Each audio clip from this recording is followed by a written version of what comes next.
Welcome back to the Real Crimson Files. Tonight we're investigating a criminal conspiracy so vast it spans continents, involves billions of dollars, and threatens the very security of Western nations.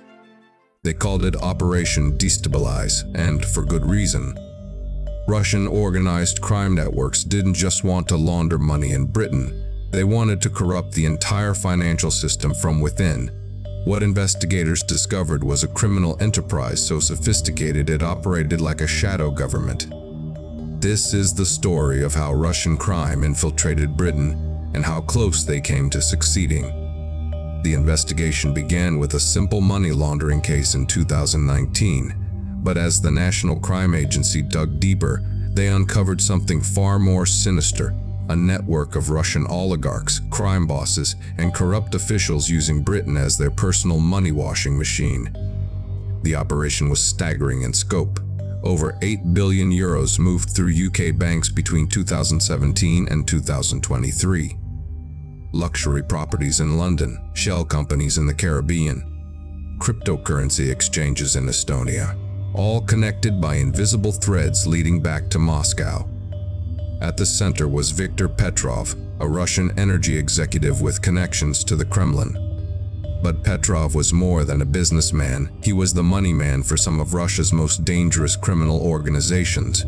Working with him were corrupt British lawyers, compromised bankers, and a network of so-called useful idiots, British citizens recruited to front legitimate businesses that were actually criminal enterprises. The sophistication was breathtaking.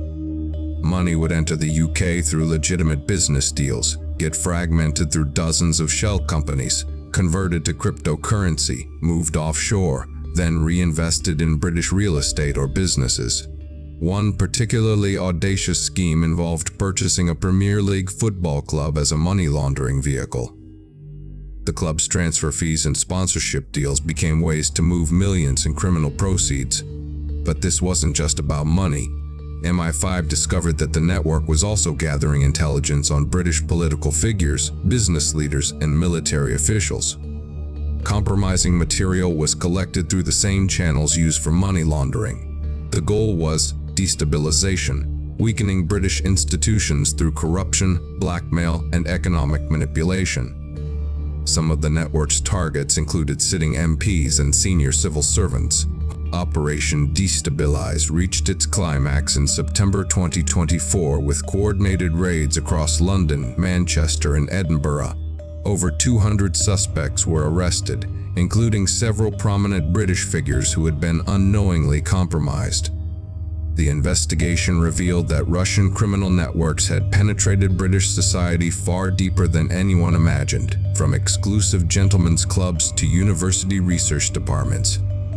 The Operation Destabilize case exposed how modern organized crime has evolved beyond traditional boundaries.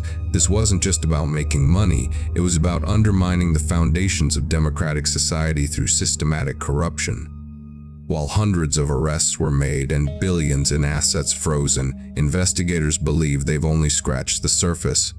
Russian criminal networks adapted quickly, moving operations to other European countries and developing new methods of infiltration. The case serves as a stark reminder that in the 21st century, the greatest threats to national security don't always come from traditional military forces. Sometimes they come from criminals in expensive suits, operating from boardrooms instead of back alleys. Britain's fight against Russian organized crime continues, but Operation Destabilize proved that the enemy was already inside the gates.